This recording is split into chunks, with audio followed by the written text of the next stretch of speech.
ও আর আত্মে অসুখ হয় তো অসুখের মালিক হন, তো অসুখে বালা করিব হন, কিন্তু মাঝখানে গো আসবে ডাক্তার হন। তো তোমার তো অসুখ আলি তুমি আল্লাহর হাসে সব ডাক্তার হাসে গিলে দম পড়ে, ঠিক কিনা?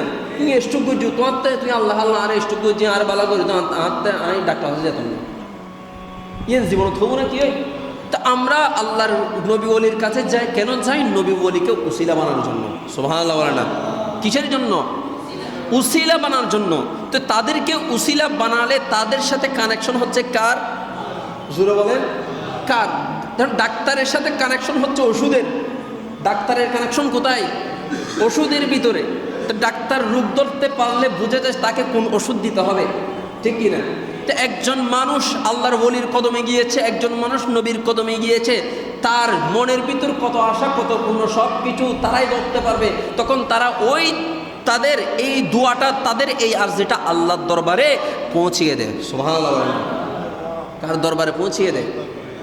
কিন্তু বর্তমানে মুরুক্কু বলতেছে নবী ওলির মাজারগুলা ভাঙিয়ে দাও, নবীর জিয়ারত করতে হবে না।